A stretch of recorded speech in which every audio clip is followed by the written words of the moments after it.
छात्रों नमस्कार। आपका पहला पेपर है ये शिक्षा के दार्शनिक परिप्रेक्ष्य। आज इसका तीसरा व्याख्यान है। 2 व्याख्यान आपके सामने हो चुके हैं, आपने काफ़ी कुछ समझा होगा। उसी की अगली कड़ी में आपके ही प्रथम यूनिट से संबंधित आगे का जो एक प्रश्न आपको आज लिखा रहा हूँ कि इसी प्रश्न का फिर मैं आपको उत्तर बताऊंगा। शिक्षा का विश्लेषणात्मक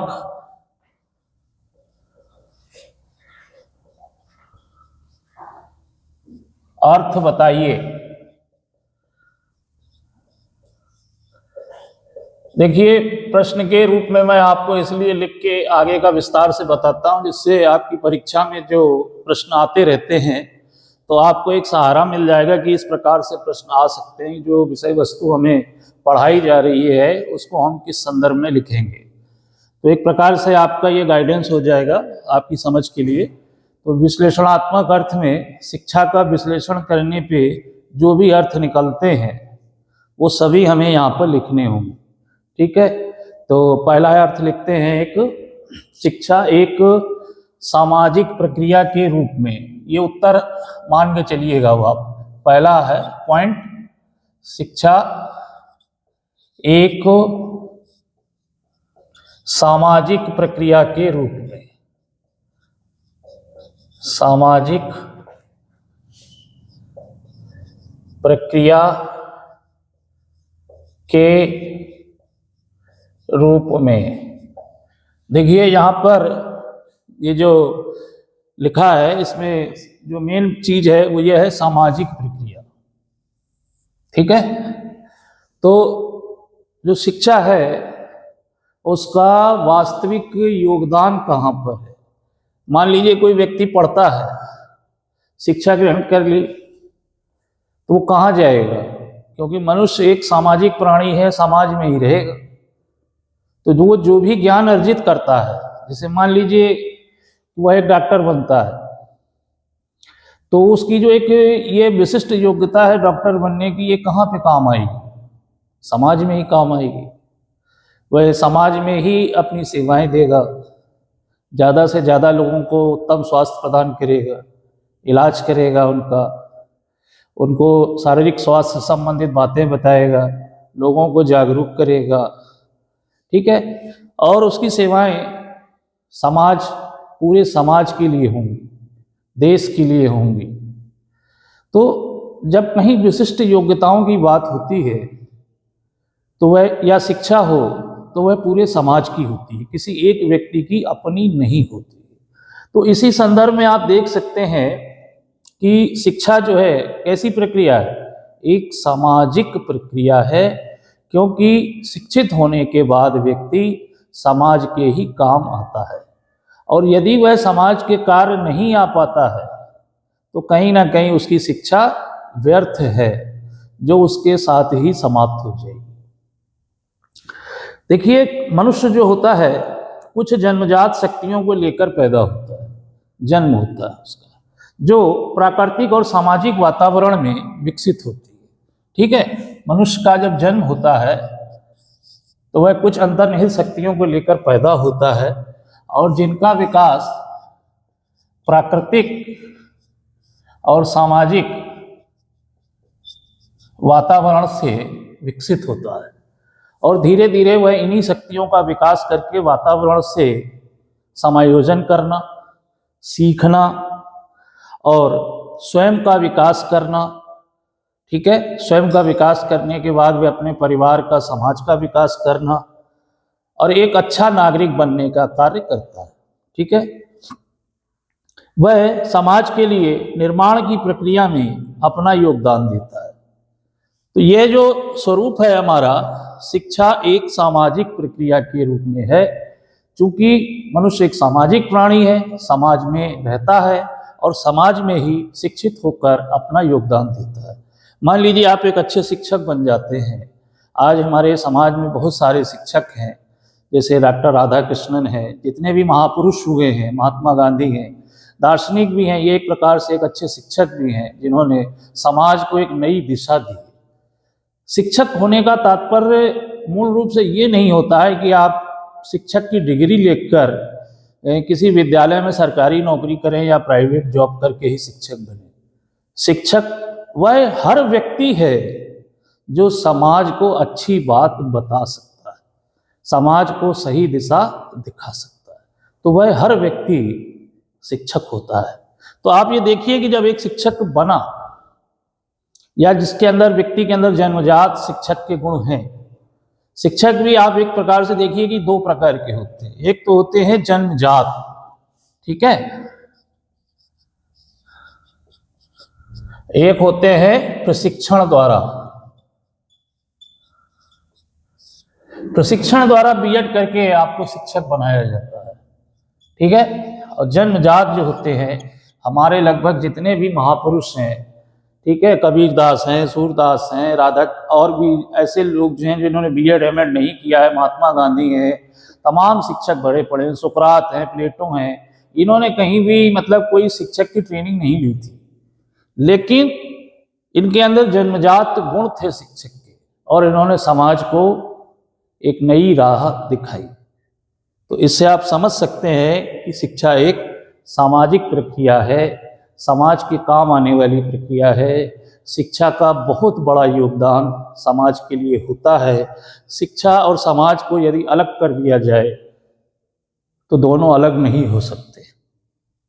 समाज का विकास ही शिक्षा से होता है, ठीक है, और समाज ही शिक्षा के स्वरूप को अपनी आवश्यकता के अनुसार निर्धारित करता है।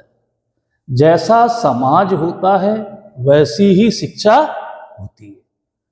तो दोनों एक दूसरे से अन्योन्याश्रित हैं, अर्थात आश्रित कह सकते हो आप, या एक दूसरे पे निर्भर हैं, या एक ही सिक्के के दो पहलू, एक के बिना दूसरा संभव ही नहीं। शिक्षा से सभ्य समाज बनता है, सभ्य समाज अपने समाज की आवश्यकताओं के अनुरूप, आकांक्षाओं के अनुरूप शिक्षा के स्वरूप को निर्धारित करता है, ठीक है। आगे चलते हैं, हम लोग इसी का दूसरा बिंदु लेते हैं।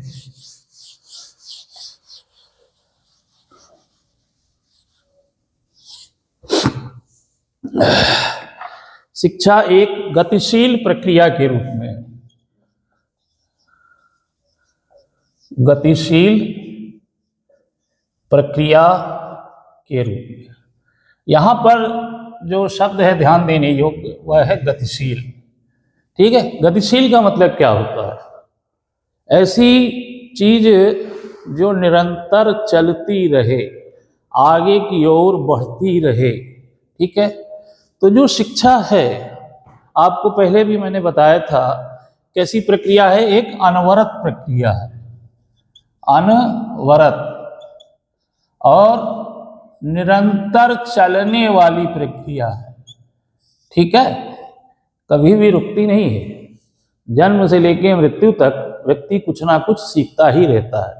वो बात अलग है कि जो हमारी एकेडमिक एजुकेशन होती है कक्षाओं वाली, जैसे 10वीं 12वीं बीए एमए पीएचडी, ये एक समय के बाद समाप्त हो जाती है। हमें विद्यालय जाने की, कॉलेज जाने की या विश्वविद्यालय जाने की आवश्यकता नहीं होती है। लेकिन जो व्यापक शिक्षा है वह अनवरत होती है, और हम नित्य कुछ ना कुछ सीखते रहते हैं। सीखने से क्या होता है?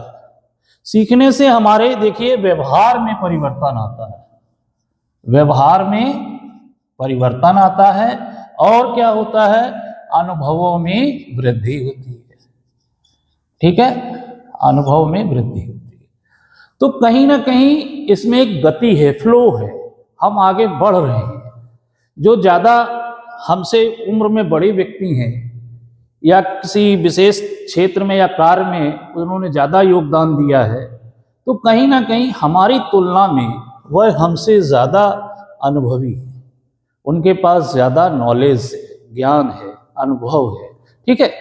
तो ये क्या हुआ कि वह हमारी स्थिति से आगे हैं, ठीक है। बात समझ में आई? मान लीजिए एक स्थिति ये ए है कि यहाँ पर हम बीएड कर रहे हैं, ठीक है, और एक स्थिति ये बी है कि यहाँ हम बीएड कर चुके हैं या करे हुए भी 2-3 साल हो गए नौकरी कर रहे हैं, ठीक है। तो अब आप ये मान के चलिए कि इस स्थिति से ये स्थिति जो है इसमें क्या अंतर है। इस व्यक्ति की तुलना में कहीं ना कहीं इस व्यक्ति को ज्ञान और अनुभव अधिक है, अर्थात इस स्थिति से इस स्थिति में क्या हुई, गति हुई, ठीक है। तो सीधी सी बात है कि शिक्षा कैसी प्रक्रिया है, एक गतिशील प्रक्रिया, ठीक है। और भी आपको हम बताएं उदाहरणों की सहायता से,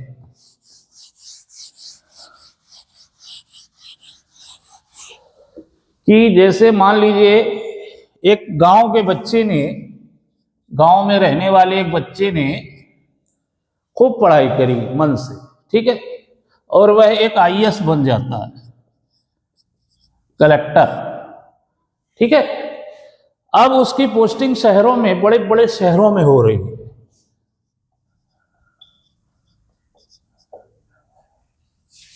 ऊंचे ऊंचे पदों पे वो अपने पद के ऊपर जा रहा है और इस स्थिति से कहीं अधिक उसको इस स्थिति में प्राप्त हो रहा है, ठीक है।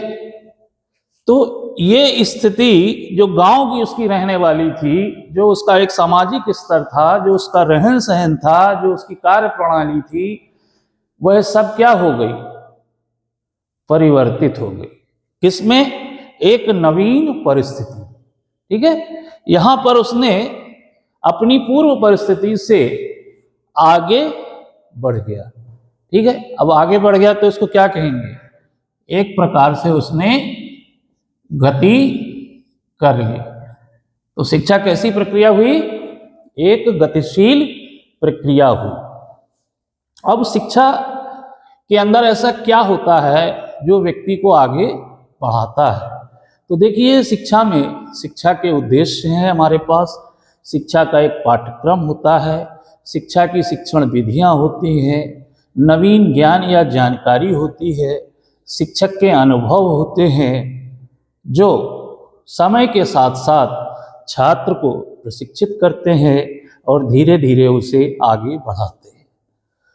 तो आप ये ध्यान रखिएगा कि शिक्षा हमेशा गतिशील होती है, कभी भी स्थिर प्रक्रिया नहीं, ठीक है। यदि आप शिक्षा प्राप्त करेंगे तो निश्चित है अपनी वर्तमान परिस्थितियों से ऊपर उठ जाएंगे, समाज का भी विकास करेंगे, स्वयं का भी विकास करेंगे, कहीं ना कहीं आप एक समाज उपयोगी आदर्श नागरिक के रूप में व्यवस्थित होंगे।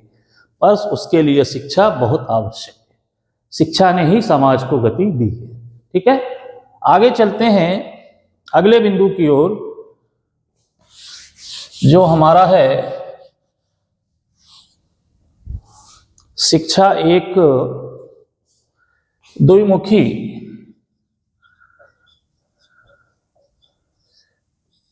प्रक्रिया के रूप में, ठीक है। अभी तक आपने पढ़ा कि शिक्षा एक सामाजिक प्रक्रिया है, शिक्षा एक गतिशील प्रक्रिया है। अगला है ये हमारे पास शिक्षा एक द्विमुखी प्रक्रिया है। यहां पर जो ध्यान देने वाली बात शब्द है वह है द्विमुखी शब्द, ठीक है। द्विमुखी का मतलब क्या हुआ, जिसके दो मुख या दो पोल या दो बातें, ठीक है, दो ध्रुव हों जिनके बीच ही शिक्षा घूमती है। तो शिक्षा में जो प्रक्रिया होती है उसके लिए मुख्य रूप से क्या आवश्यक होता है। आप सोच के देखिए कि शिक्षा अगर आप किसी को देने जा रहे हैं या शिक्षा प्रक्रिया कहीं चल रही है तो उसके दो मुख्य घटक क्या होंगे। तो सीधी सी बात है, दो मुख्य घटक जो होंगे, एक तो होगा शिक्षक और दूसरा होगा शिक्षार्थी, ठीक है, सही है ना। तो एक ये हो गया और दूसरा ये हो गया, ये हो गए दो मुख्य शिक्षा के जिसमें यह पूरी प्रक्रिया घूमती। अब होता क्या है इसके अंदर, तो सीधी सी बात है, आप भी जानते होंगे कि शिक्षक क्या करता है, शिक्षक पढ़ाता है, छात्र का मार्गदर्शन करता है, निर्देशन देता है, परामर्श देता है, ज्ञान देता है, अनुभव देता है, विभिन्न बातों को विभिन्न उदाहरणों की सहायता से बताता है ना, नवीन जानकारियां देता है। तो क्या करता है ये?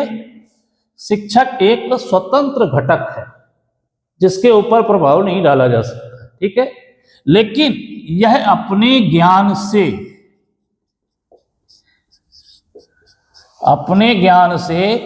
इसके ऊपर प्रभाव डालता है। यदि इसका प्रभाव इसके ऊपर नहीं पड़ेगा तो ये कभी नहीं पड़ेगा, ठीक है। अब प्रभाव डालने के लिए ज्ञान भी है, अनुभव भी है, कभी कभी छात्र को डांटना भी पड़ता है, ठीक है, समझाना भी पड़ता है, आंख भी दिखानी पड़ती है, अनुशासन प्रक्रिया के लिए कठोर कदम भी उठाने पड़ते हैं प्रभाव डालने के लिए, आर्थिक दंड भी लगाना पड़ता है, माता पिता से शिकायत भी करनी पड़ती है। तो ऐसे बहुत सारे कार्य हैं जो शिक्षक को करने पड़ते हैं। यदि शिक्षक उन्हें नहीं करेगा तो आप ये मान के चलिए शिक्षार्थी प्रभावित नहीं होगा। कभी कभी शिक्षक की गलत आदतें भी छात्र को प्रभावित कर देती है। मान लीजिए कहीं किसी की टीचर्स ने कॉपी में कहीं गलत लिख दिया हो, मान लीजिए 2 + 2 = 5 लिख दिया हो, तो बच्चा जब घर जाएगा उसके माता पिता कहेंगे कि नहीं 2 + 2 4 होता है, तो वो कहेगा नहीं 5 होता है, क्योंकि उसके टीचर ने उसको इस प्रकार से गलती बाई मिस्टेक कर दी, ठीक है। तो क्या हुआ यहाँ पर? चाहे शिक्षक की गलत विचारधारा हो या सही कार्य हो, सभी का प्रभाव शिक्षार्थी के ऊपर पड़ता है। तो इसलिए शिक्षक का जो कार्य है बहुत ही सोच समझ के करना चाहिए। ऐसा नहीं है कि आप बिना अनुभव के, बिना पढ़े, बिना ज्ञान के छात्र को ज्ञान दे दें, तो हो सकता है आपके ज्ञान से शिक्षार्थी भटक भी जाए, गलत रास्ते पे चला जाए। तो बहुत ही एक उत्तरदायित्वपूर्ण कार्य है जिसे निभाना बहुत एक जिम्मेदारी, देश के लिए एक बहुत बड़ा योगदान है शिक्षक, ठीक है। अब शिक्षार्थी क्या होता है? शिक्षार्थी जो होता है, आप ये देखिए, यह क्या होता है? प्रभावित होता है, ठीक है। और प्रभावित होने से क्या होता है?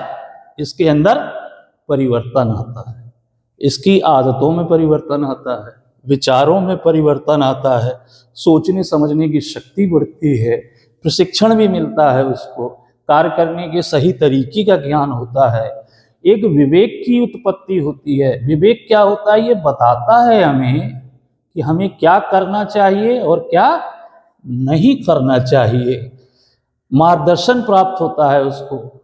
इस प्रकार दुमुखी प्रक्रिया के अंदर शिक्षार्थी जो है प्रभावित होता है, ठीक है। इसी के ऊपर एक परिभाषा है जो जॉन एडम्स ने दी थी। जॉन एडम्स, मैं मुंह से बोल के आपको परिभाषा बता दे रहा हूं, नाम लिख दिया है यहाँ पे, जॉन एडम्स। यदि आपसे कभी पूछा जाए कि दुमुखी प्रक्रिया के बारे में किसने बताया है या इसके जनक कौन है, तो आप ये बता दीजिएगा जॉन एडम्स, ठीक है। जॉन एडम्स ने शिक्षा को दुमुखी प्रक्रिया बताया था। तो उन्होंने कहा था शिक्षा एक दुमुखी प्रक्रिया है जिसमें एक व्यक्तित्व दूसरे व्यक्तित्व को प्रभावित करता है जिससे उसके व्यवहार में परिवर्तन हो सके, ठीक है। अब यहाँ पे दो व्यक्ति हैं, दोनों के दो व्यक्तित्व हैं, ठीक है। ये वाला व्यक्तित्व इस वाले व्यक्तित्व को प्रभावित करता है, ठीक है। सही है, स्पष्ट हो गया ना? आपकी बात समझ में आ गई परिभाषा से? एक बार परिभाषा और बोल देता हूं। शिक्षा एक द्विमुखी प्रक्रिया है जिसमें एक व्यक्तित्व दूसरे व्यक्तित्व को प्रभावित करता है जिससे उसके व्यवहार में परिवर्तन हो सके। तो एडम्स की ये प्रक्रिया, ये परिभाषा जो है, ये हमें बताती है कि किस प्रकार एक सक्रिय सहयोग दोनों के मध्य चलता रहता है। तो ये बिंदु यहां पर स्पष्ट हो जाता है कि शिक्षा एक द्विमुखी प्रक्रिया है। आगे चलते हैं हम लोग।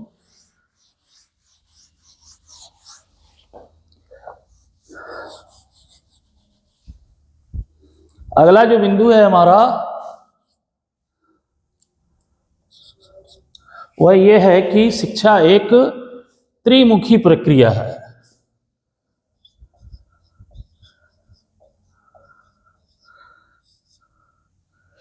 अभी तक आपने पढ़ा कि द्विमुखी है, ठीक है। एक और दार्शनिक हुए थे हमारे पास, शिक्षा दार्शनिक, जिनका नाम था जॉन डीवी, जॉन डीवी, ठीक है, जिन्होंने ये बताया था कि शिक्षा जो है एक त्रिमुखी प्रक्रिया है। अब दो मुख तो आप समझ गए, जैसे मान लीजिए एक ट्रायंगल हम बनाते हैं,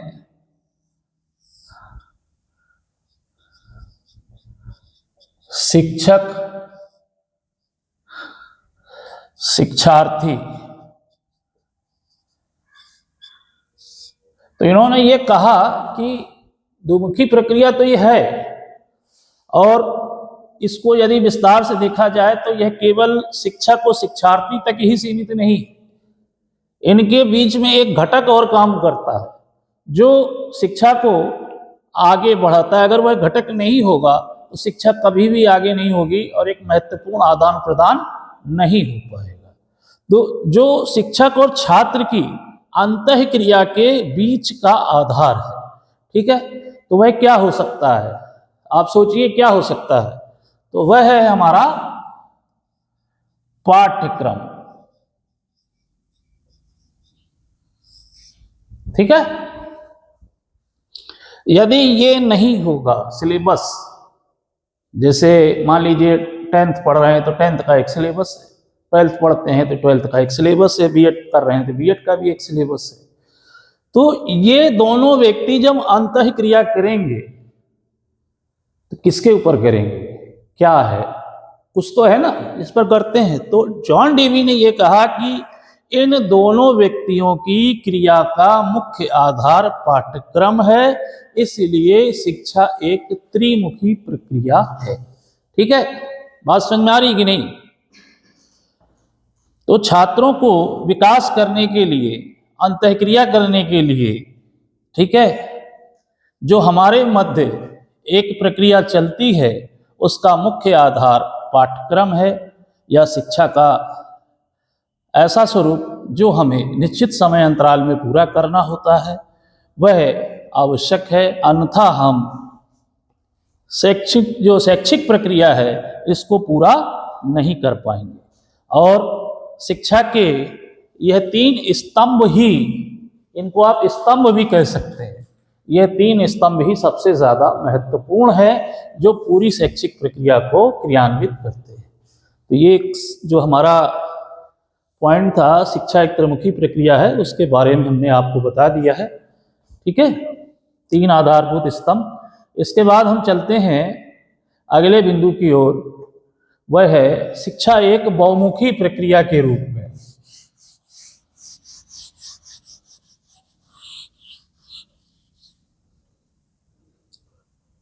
शिक्षा एक बहुमुखी प्रक्रिया के रूप में, ठीक है। अब यहां पर जो एक शब्द है हमारे पास वह हैगा बहुमुखी। अभी तक आपने क्या पढ़ा कि शिक्षा एक सामाजिक प्रक्रिया है, ठीक है, शिक्षा एक गतिशील प्रक्रिया है, ठीक है, शिक्षा एक दुमुखी प्रक्रिया है, शिक्षा एक त्रिमुखी प्रक्रिया है, ठीक है। अन्य भी बहुत सारे प्रकार आप यहाँ पे लिख सकते हैं कि शिक्षा क्या है। यहाँ पर हमने ये 4 बिंदु लिए हैं। अगर इन सभी के अर्थों में शिक्षा को देखा जाए तो कहीं ना कहीं ये लगता है कि हम उसको एक शिक्षा जो एक बहुत विशाल है उसको हम एक छोटे से दायरे में बांध रहे हैं, ठीक है, संकुचित रूप दे रहे हैं, उसको छोटा सा एक दायरा ले रहे हैं, उसमें उसको बांध रहे हैं, जबकि शिक्षा बहुत व्यापक है। शिक्षा बहुत व्यापक है क्योंकि मनुष्य के जन्म से लेकर मृत्यु तक व्यक्ति को प्रभावित करती है। कोई भी क्षण ऐसा नहीं होता है जहाँ पे व्यक्ति के जीवन के अनुभवों में, व्यवहार में, कार्य में, जीवन शैली में किसी भी प्रकार से कोई अनुभव ना प्राप्त होता हो, कोई ज्ञान ना प्राप्त होता, हम नित्य कुछ ना कुछ नया सीखते हैं। वो बात अलग है कि हम जान नहीं पाते हैं कि आज हमने क्या अनुभव वृद्धि की, ठीक है, लेकिन कुछ ना कुछ रोज हमारे साथ होता है और हम प्रतिदिन कुछ ना कुछ सीखते हैं। तो यदि इसको हम व्यापक रूप में लें, ठीक है,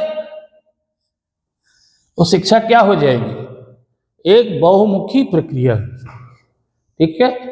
इसको हम इन शब्दों के दायरे में बांध नहीं सकते, ठीक है।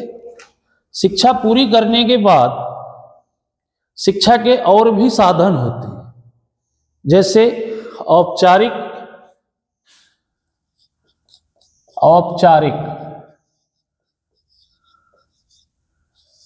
साधन